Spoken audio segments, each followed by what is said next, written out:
নমস্কার বন্ধুরা, আমি পায়েল আর আপনারা শুনছেন পিএমজি অডিও। আমি আপনাদের পড়ে শোনাচ্ছিলাম বিনোদিনী দাসীর লেখা তার নিজের আত্মজীবনী আমার কথা। এখন পড়ে শোনাচ্ছি সেই উপন্যাসের পঞ্চম পর্ব। আমি বেঙ্গল থিয়েটার ত্যাগ করিয়া স্বর্গীয় কেদারনাথ চৌধুরী মহাশয়ের ন্যাশনাল থিয়েটারে কার্য করিবার জন্য নিযুক্ত হই। মাস কয়েক মেঘনাদ বধ, মৃণালিনী ইত্যাদি পুরাতন নাটকে এবং আগমনী, দোল লীলা প্রভৃতি ক্ষুদ্র ক্ষুদ্র গীতিনাট্যে ও অনেক প্রহসন ও প্যান্টোমাইমে প্রধান প্রধান ভূমিকা গ্রহণ করি। সবগুলি প্রায় গিরিশবাবুর রচিত। ইহার পর গিরিশবাবুর ও আমার থিয়েটারের সহিত সংস্রব শিথিল হইয়া আসে।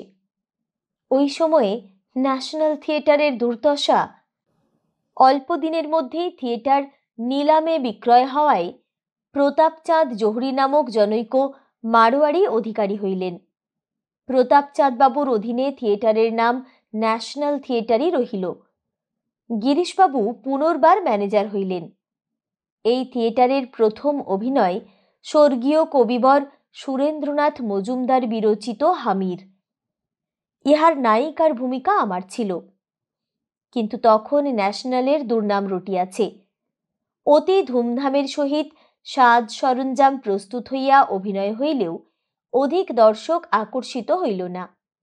ভালো ভালো নাটক যাহা ছিল সব পুরাতন হইয়া গিয়াছে। নূতন ভালো নাটকও পাওয়া যায় না। মায়াতরু নামে একখানি ক্ষুদ্র গীতিনাট্য গিরিশবাবু রচনা করিলেন। পলাশীর যুদ্ধের সহিত একত্রিত হইয়া এই গীতিনাট্য প্রথম অভিনীত হয়। 2-3 রাত্রি অভিনয়ের পরেই এই ক্ষুদ্র নাটিকার যশে দর্শক আকর্ষিত হইয়া বাড়ি ভরিয়া যাইতে লাগিল। এই গীতিনাট্যে আমার ফুল হাসির ভূমিকা দেখিয়া রিজ অ্যান্ড রায়তের সম্পাদক স্বর্গীয় শম্ভুচন্দ্র মুখোপাধ্যায় মহাশয় লেখেন, বিনোদিনী ওয়াজ সিম্পলি চার্মিং। ক্রমে গিরিশবাবুর মোহিনী প্রতিমা আনন্দরহ দর্শক আকর্ষণ করিতে লাগিল। তারপর রাবণ বধের পর হইতে থিয়েটারে লোকের স্থান সংকুলান হইত না। উপরের আসন সকল প্রতিবারই পূর্ণ হইয়া যাইত। যে সকল ধনবান ও পণ্ডিত ব্যক্তিরা ঘৃণা করিয়া থিয়েটারে আসিতেন না, তাহাদের দ্বারাই 2-1 দিন পূর্বে টিকিট কৃত হইয়া অধিকৃত হইত। দিন দিন থিয়েটারের অদ্ভুত উন্নতি দেখিয়া একদিন স্বত্বাধিকারী প্রতাপচাঁদ বলেন, বিনোদ তিল সমাত করন্তি। তিল সমাত অর্থে জাদু। ক্রমে সীতার বনবাস প্রভৃতি নাটক চলিল। থিয়েটারের যশ চারিদিকে ছড়াইয়া পড়িল। সঙ্গে সঙ্গে অধিনীর খ্যাতিও উত্তরোত্তর বৃদ্ধি পাইতে লাগিল। গিরিশবাবুর সহিত থিয়েটার করিতে আরম্ভ করিয়া বিডন স্ট্রিটের স্টার থিয়েটার শেষ হওয়া পর্যন্ত আমি তাহার সঙ্গে বরাবর কার্য করিয়া আসিয়াছি। কার্যক্ষেত্রে তিনি আমার শিক্ষক ছিলেন এবং আমি তাহার প্রথমা ও প্রধানা শিষ্যা ছিলাম। তাহার নাটকের প্রধান প্রধান স্ত্রী চরিত্র আমি অভিনয় করিতাম। তিনিও অতি যত্নে আমায় শিক্ষা দিয়া তাহার কার্যোপযোগী করিয়া লইতেন। যে সময়ে কেদারবাবু থিয়েটার করেন সেই সময়ে সুপ্রসিদ্ধ অভিনেতা স্বর্গীয় অমৃতলাল মিত্র মহাশয় আসিয়া অভিনয় কার্যে যোগ দেন। গিরিশবাবুর মুখে শুনিয়াছিলাম যে অমৃত মিত্র আগে যাত্রার দলে অ্যাক্ট করিতেন। তাহার গলার সুন্দর সুর শুনিয়া তিনি প্রথমে থিয়েটারে লইয়া আসেন। উপরে উল্লেখ করিয়াছি, ইতিপূর্বে মেঘনাদ বধ, বিষবৃক্ষ, সধবার একাদশী, মৃণালিনী, পলাশীর যুদ্ধ ও নানা রকম বড় অথারের বই নাটক আকারে অভিনীত হইয়াছিল। মেঘনাদ বধে অমৃতলাল রাবণ সাজেন এবং আমি এখানেও 7টি অংশ অভিনয় করিতাম।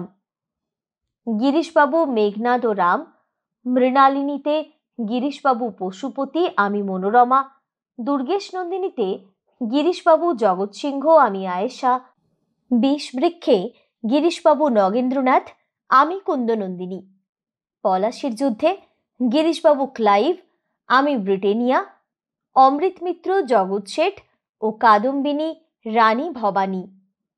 কত পুস্তকের নাম করিব।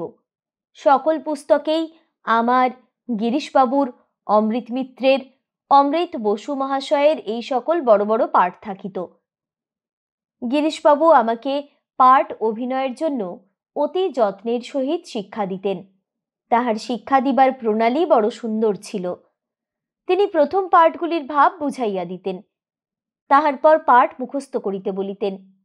তাহার পর অবসর মতো আমাদের বাটিতে বসিয়া অমৃত মিত্র, অমৃতবাবু আরও অন্যান্য লোকে মিলিয়া নানাবিধ বিলাতী অভিনেত্রীদের, বড় বড় বিলাতী কবি শেক্সপিয়ার, মিল্টন, বায়রন, পোপ প্রভৃতির লেখা গল্পচ্ছলে শুনাইয়া দিতেন।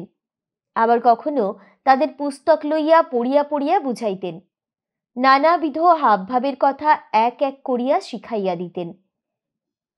তাহার এইরূপ যত্নে জ্ঞান ও বুদ্ধির দ্বারা অভিনয় কার্য শিখিতে লাগিলাম। ইহার আগে যাহা শিখিয়াছিলাম তাহা পড়া পাখির চতুরতার ন্যায়। আমার নিজের বড় একটা অভিজ্ঞতা হয় নাই। কোনো বিষয়ে তর্ক বা যুক্তি দ্বারা কিছু বলিতে বা বুঝিতে পারিতাম না। এই সময় হইতে নিজের অভিনয় নির্বাচিত ভূমিকা বুঝিয়া লইতে পারিতাম। বিলাতী বড় বড় অ্যাক্টর অ্যাক্ট্রেস আসিলে তাহাদের অভিনয় দেখিতে যাইবার জন্য ব্যগ্র হইতাম। আর থিয়েটারের অধ্যক্ষেরাও আমাকে যত্নের সহিত লইয়া গিয়া ইংরাজি থিয়েটার দেখাইয়া আনিতেন। বাটি আসিলে গিরিশবাবু জিজ্ঞাসা করিতেন, কিরকম দেখে এলে বলো দেখি। আমার মনে যেখানে যেমন বোধ হইত তাহার কাছে বলিতাম। তিনি আবার যদি ভুল হইত তাহা সংশোধন করিয়া বুঝাইয়া দিতেন। কেদারবাবু প্রায় বৎসরেক থিয়েটার করেন। ইহার পর কৃষ্ণধন ও হারাধন বন্দ্যোপাধ্যায় বলিয়া দুই ভাই কয়েক মাস থিয়েটারের কর্তৃত্ব করেন। তাহার পর কাশীপুরের প্রাণনাথ চৌধুরীর বাটির শ্রীযুক্ত শিবেন্দ্রনাথ চৌধুরী বলিয়া এক ব্যক্তি 6 মাস কি 8 মাস এই থিয়েটারের প্রোপাইটার হন। এই সকল থিয়েটারেই গিরিশবাবু মহাশয় ম্যানেজার ও মোশন মাস্টার ছিলেন। কিন্তু সকল প্রোপাইটারই স্ব প্রধান। গিরিশবাবুও আপিসের কার্য করিয়া থিয়েটারে অধিক সময় দিতে পারিতেন না। ইহাতে এত বিশৃঙ্খল হইত যে ব্যবসা বুদ্ধিহীন আমোদপ্রিয় প্রোপাইটারেরা শেষে থলি ঝাড়া হইয়া শূন্য হস্তে ইনসলভেন্টের আসামি হইয়া থিয়েটার হইতে বিদায় গ্রহণ করিতেন। আমার বেশ মনে পড়ে যে সে সময় প্রতি রাত্রেই খুব বেশি লোক হইত ও এমন সুন্দর অভিনয় হইত যে লোকে দর্শক আসনে মোহিত হইয়া এক বাক্যে বলিত যে আমরা অভিনয় দর্শন করিতেছি কি প্রত্যক্ষ দেখিতেছি তাহা বোধ করিতে পারিতেছি না। এত বিক্রয় হওয়া সত্ত্বেও যে কেন সব ধনী সন্তানেরা সর্বশান্ত হইতেন তাহা আমি বলিতে পারি না। লোকে বলিত যে এই জায়গাটা হানা জায়গা, এই স্থানের ভূমিখণ্ড কাহাকেও অনুকূল নহে। গিরিশবাবু মহাশয়ের শিক্ষা ও সতত নানা রূপ সৎ উপদেশ গুণে আমি যখন স্টেজে অভিনয়ের জন্য দাঁড়াইতাম তখন আমার মনে হইত না যে আমি অন্য কেহ। আমি যে চরিত্র লইয়াছি আমি যেন নিজেই সেই চরিত্র। কার্য শেষ হইয়া যাইলে আমার চমক ভাঙিত। আমার এইরূপ কার্যে উৎসাহ ও যত্ন দেখিয়া রঙ্গালয়ের কর্তৃপক্ষরা আমায় বড়ই ভালোবাসিতেন ও অতিশয় স্নেহ মমতা করিতেন। কেহ বা কন্যার ন্যায়, কেহ বা ভগ্নীর ন্যায়, কেহ বা সখীর ন্যায় ব্যবহার করিতেন। আমিও তাহাদের যত্নে ও আদরে তাহাদের উপর প্রবল স্নেহের অত্যাচার করিতাম। যেমন মা বাপের কাছে আদরের পুত্রকন্যারা বিনা কারণে আদর আবদারের হাঙ্গামা করিয়া তাহাদের উৎকণ্ঠিত করে, ভ্রাতা ও ভগ্নীদের নিকট যেমন তাহাদের কোলের ছোট ছোট ভাই ভগ্নীগুলি মিছামিছি ঝগড়া আবদার করে, আমারও সেই রকম স্বভাব হইয়া গিয়াছিল। সেই সময়ে নানা রকমের উচ্চ চরিত্র অভিনয় দ্বারা আমার মন যেমন উচ্চ দিকে উঠিতে লাগিল, আবার নানারূপ প্রলোভনের আকাঙ্ক্ষাতে আকৃষ্ট হইয়া সময়ে সময়ে আত্মহারা হইবার উপক্রম হইত। আমি ক্ষুদ্র দিন দরিদ্রের কন্যা, আমার বল বুদ্ধি অতি ক্ষুদ্র। এদিকে আমার উচ্চ বাসনা আমার আত্মবলিদানের জন্য বাধা দেয়, অন্যদিকে অসংখ্য প্রলোভনের জীবন্ত চাকচিক্য মূর্তি আমায় আহ্বান করে। এইরূপ অসংখ্য ঘাত প্রতিঘাতের মধ্যে আমার ন্যায় ক্ষুদ্র হৃদয় বল কতক্ষণ থাকে? তবুও সাধ্যমতো আত্মদমন করিতাম। বুদ্ধির দোষে ও অদৃষ্টের ফেরে আত্মরক্ষা না করিতে পারিলেও কখনো অভিনয় কার্যে অমনোযোগী হই নাই। অমনোযোগী হইবার ক্ষমতাও ছিল না। অভিনয়ই আমার জীবনের সার সম্পদ ছিল। পাঠ অভ্যাস, পাঠ অনুযায়ী চিত্রকে মনোমধ্যে অঙ্কিত করিয়া বৃহৎ দর্পণের সম্মুখে সেই সকল প্রকৃতির আকৃতি মনোমধ্যে স্থাপিত করিয়া তন্ময়ভাবে সেই মনাঙ্কিত ছবিগুলিকে আপনার মধ্যে মিলাইয়া মিশাইয়া দেখা, এমনকি সেইভাবে চলা ফেরা, শয়ন উপবেশন যেন আমার স্বভাবে জড়াইয়া গিয়াছিল। আমার অন্য কথা বা অন্য গল্প ভালো লাগিত না। গিরিশবাবু মহাশয় যে সকল বিলাতের বড় বড় অভিনেতা বা অভিনেত্রীদের গল্প করিতেন, যে সকল বই পড়িয়া শুনাইতেন, আমার তাহাই ভালো লাগিত। সিডনিস যখন থিয়েটারের কার্য ত্যাগ করিয়া 10 বৎসর বিবাহিত অবস্থায় অতিবাহিত করিবার পর পুনরায় যখন রঙ্গমঞ্চে অবতীর্ণ হন, তখন তাহার অভিনয়ে কোন সমালোচক কোন স্থানে কিরূপ দোষ ধরিয়াছিল, কোন অংশে তাহার উৎকর্ষ বা ত্রুটি ইত্যাদি পুস্তক হইতে পড়িয়া বুঝাইয়া দিতেন। কোন অ্যাক্ট্রেস বিলাতে বনের মধ্যে পাখির আওয়াজের সহিত নিজের স্বর সাধিত, তাহাও বলিতেন। এলেন্টারে কিরূপ সাজসজ্জা করিত, ব্যান্ডম্যান কেমন হ্যামলেট সাজিত, ওফেলিয়া কেমন ফুলের পোশাক পরিত, বঙ্কিমবাবুর দুর্গেশনন্দিনী কোন পুস্তকের ছায়াবলম্বনে লিখিত, রজনী কোন ইংরাজি পুস্তকের ভাব সংগ্রহে লিখিত, এরকম কত বলিব। গিরিশবাবু মহাশয়ের ও অন্যান্য স্নেহশীল বন্ধুগণের যত্নে ইংরাজি, গ্রিক, ফ্রেঞ্চ, জার্মানি প্রভৃতি বড় বড় হথরের কত যে গল্প আমি শুনিয়াছি তাহা বলিতে পারি না। শুধু শুনিতাম না, তাহা হইতে ভাব সংগ্রহ করিয়া সতত সেই সকল চিন্তা করিতাম। এই কারণে আমার স্বভাব এমন হইয়া গিয়াছিল যে যদি কখনো কোনো উদ্যান ভ্রমণ করিতে যাইতাম, সেখানকার ঘর বাড়ি আমার ভালো লাগিত না। আমি কোথায় বন পুষ্প শোভিত নির্জন স্থান তাহাই খুঁজিতাম। আমার মনে হইত যে আমি বুঝি এই বনের মধ্যে থাকিতাম, আমি ইহাদের চিরপালিত। প্রত্যেক লতা পাতায় সৌন্দর্যের মাখামাখি দেখিয়া আমার হৃদয় লুটাইয়া পড়িত। আমার প্রাণ যেন আনন্দে নাচিয়া উঠিত। কখন কোন নদী তীরে যাইলে আমার হৃদয় যেন তরঙ্গে তরঙ্গে ভরিয়া যাইত। আমার মনে হতো আমি বুঝি এই নদীর তরঙ্গে তরঙ্গেই চিরদিন খেলা করিয়া বেড়াইতাম। এখন আমার হৃদয় ছাড়িয়া এই তরঙ্গগুলি আপনা আপনি লুটোপুটি করিয়া বেড়াইতেছে। কোচবিহারের নদীর বালিগুলি অভ্র মিশানো, অতি সুন্দর। আমি প্রায়ই বাসা হইতে দূরে নদীর ধারে একলাটি যাইয়া সেই বালির ওপর শুইয়া নদীর তরঙ্গ দেখিতাম।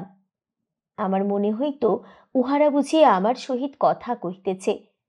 নানাবিধ ভাব সংগ্রহের জন্য সদা সর্বক্ষণ মনকে লিপ্ত রাখায় আমি কল্পনার মধ্যেই বাস করিতাম। কল্পনার ভিতর আত্মবিসর্জন করিতে পারিতাম। সেই জন্যে বোধহয় আমি যখন যে পার্ট অভিনয় করিতাম তাহার চরিত্রগত ভাবের অভাব হইত না। যাহা অভিনয় করিতাম তাহা যে অপরের মনোমুগ্ধ করিবার জন্য বা বেতনভোগী অভিনেত্রী বলিয়া কার্য করিতেছি, ইহা আমার কখনো মনেই হইত না। আমি নিজেকে নিজে ভুলিয়া যাইতাম। চরিত্রগত সুখ দুঃখ নিজেই অনুভব করিতাম। ইহা যে অভিনয় করিতেছি তাহা একেবারে বিস্মৃত হইয়া যাইতাম। সেই কারণে সকলেই আমায় স্নেহের চক্ষে দেখিতেন। একদিন বঙ্কিমবাবু তাহার মৃণালিনী অভিনয় দেখিতে আসিয়াছিলেন। সেই সময় আমি মৃণালিনীতে মনোরমার অংশ অভিনয় করিতেছিলাম। মনোরমার অংশ অভিনয় দর্শন করিয়া বঙ্কিমবাবু বলিয়াছিলেন যে আমি মনোরমার চরিত্র পুস্তকেই লিখিয়াছিলাম। কখনো যে ইহা প্রত্যক্ষ দেখিব তাহা মনে ছিল না। আজ মনোরমাকে দেখিয়া আমার মনে হইল যে আমার মনোরমাকে সামনে দেখিতেছি। কয়েক মাস হইল এখনকার স্টার থিয়েটারের ম্যানেজার অমৃতলাল বসু মহাশয় এই কথা বলিয়াছিলেন যে, বিনোদ, তুমি কি সেই বিনোদ যাহাকে দেখিয়া বঙ্কিমবাবু বলিয়াছিলেন যে আমার মনোরমাকে প্রত্যক্ষ দেখিতেছি, যেহেতু এক্ষণে রোগে শোকে প্রায়ই শয্যাগত। আমি অতি শৈশবকাল হইতে অভিনয় কার্যে ব্রতী হইয়া বুদ্ধিবৃত্তির প্রথম বিকাশ হইতেই গিরিশবাবু মহাশয়ের শিক্ষাগুণে আমায় কেমন উচ্ছ্বাসময়ী করিয়া তুলিয়াছিল। কেহ কিছুমাত্র কঠিন ব্যবহার করিলেই বড়ই দুঃখ হইত। আমি সততই আদর ও সোহাগ চাহিতাম। আমার থিয়েটারের বন্ধুবান্ধবেরাও আমায় অত্যধিক আদর করিতেন। যাহা হোক, এই সময় হইতে আমি আত্মনির্ভর করিবার ভরসা হৃদয়ে সঞ্চয় করিয়াছিলাম। এই সময়ের আরেকটা ঘটনা বলি। প্রতাপবাবুর থিয়েটারে আসিবার ঠিক আগেই হোক আর প্রথম সময়ই হোক, আমাদের অবস্থা গতিকে আমাকে একটা সম্ভ্রান্ত যুবকের আশ্রয়ে থাকিতে হইত।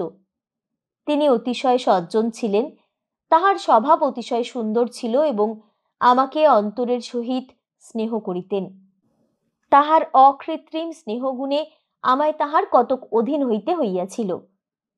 প্রথম তার ইচ্ছা ছিল যে আমি থিয়েটারে কার্য না করি, কিন্তু যখন ইহাতে কোনো মতে রাজি হইলাম না, তখন তিনি বলিলেন, তবে তুমি অবৈতনিক হইয়া কার্য করো। আমার গাড়ি ঘোড়া তোমায় থিয়েটারে লইয়া যাইবে ও লইয়া আসিবে। আমি মহা বিপদে পড়িলাম। চিরকাল মাহিনা লইয়া কার্য করিয়াছি। আমার মায়ের ধারণা যে থিয়েটারের পয়সা হইতে আমাদের দারিদ্র দশা ঘুচিয়াছে, অতএব ইহাই আমাদের লক্ষ্মী। আর এমন অবস্থা হইয়াছিল যে শখের মতো কাজ করা হইয়া উঠিত না, হাড় ভাঙা মেহনত করিতে হইত। সেই জন্য শখেও বড় ইচ্ছা ছিল না। আমি এ কথা গিরিশবাবু মহাশয়কে বলিলাম। তিনি বলিলেন যে তাহাতে আর কি হইবে, তুমি অমুককে বলিও যে আমি মাহিনা লই না, তোমার মাহিনার টাকাটা আমি তোমার মার হাতে দিয়া আসিব। যদিও প্রতারণা আমাদের চির সহচরী, এই পতিত জীবনের প্রতারণা আমাদের ব্যবসা বলিয়াই প্রতিপন্ন, তবু আমি বড় দুঃখিত হইলাম। আর আমি ঘৃণিতা বারনারী হইলেও অনেক উচ্চ শিক্ষা পাইয়াছিলাম। প্রতারণা বা মিথ্যা ব্যবহারকে অন্তরের সহিত ঘৃণা করিতাম। অবিশ্বাস আমাদের জীবনের মূল মন্ত্র হইলেও আমি সকলকে বিশ্বাস করিতাম ও ভালো ব্যবহার পাইতাম। লুকোচুরি ভাড়াভাড়ি আমার ভালো লাগিত না। কি করিব? দায়ে পড়িয়া আমায় গিরিশবাবু মহাশয়ের কথায় সম্মত হইতে হইল। উক্ত ব্যক্তির সহিত গিরিশবাবুর বিশেষ সৌহার্দ্য ছিল। তিনি গিরিশবাবুকে বড় সম্মান করিতেন। তিনি এত সজ্জন ছিলেন যে পাছে উহারা কিছু মনে সন্দেহ করেন বলিয়া কাজের আগে আমায় থিয়েটারে পৌঁছাইয়া দিতেন। সে যাহা হোক, প্রতাপ জহুরীর থিয়েটার বেশ সুশৃঙ্খলায় চলিতেছিল। তিনিও অতিশয় মিষ্টভাষী ও সুদক্ষ ব্যক্তি ছিলেন। এই স্থানে যে যে ব্যক্তি কার্য করিয়াছেন, কেবল প্রতাপবাবুই ঋণগ্রস্ত হন নাই। লাভ হইয়াছিল কিনা জানি না, অবশ্য তাহা বলিতেন না, তবে লোকসান যে হইত না তাহা জানা যাইত। কেননা প্রতি রাত্রে অজচ্ছল বিক্রয় হইত আর চারিদিকে সুনিয়ম ছিল, তার বন্দোবস্ত নিয়ম মতো ছিল। সকল রকমে তিনি যে একজন ব্যবসায়ী লোক তাহা সকলেই জানিত ও জানেন। এক্ষণে আমার উক্ত থিয়েটার ছাড়িবার কারণ ও স্টার থিয়েটার সৃষ্টির সূচনার কথা বলিয়া এ অধ্যায় শেষ করি। গিরিশবাবুর নূতন নূতন বইতে আমাদের বড়ই বেশি রকম খাটিতে হইত। প্রতিদিন অতিশয় মেহনতে আমার শরীরও অসুস্থ হইতে লাগিল। আমি 1 মাসের জন্য ছুটি চাহিলাম। তিনি অনেক জেদাজেদির পর 15 দিনের ছুটি দিলেন। আমি সেই ছুটিতে শরীর সুস্থ করিবার জন্য কাশীধামে চলিয়া যাইলাম, কিন্তু সেখানে আমার অসুখ বাড়িল। সেই কারণ আমার ফিরিয়া আসিতে প্রায় 1 মাস হইল।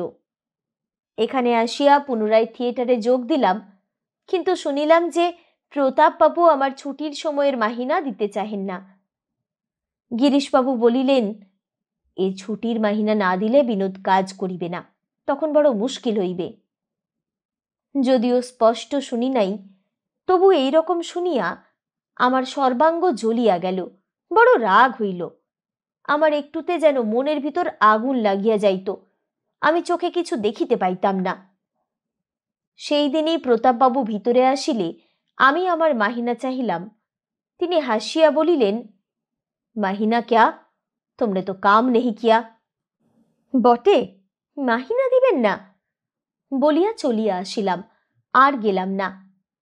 তারপর গিরিশবাবু, অমৃত মিত্র আমাদের বাটিতে আসিলেন।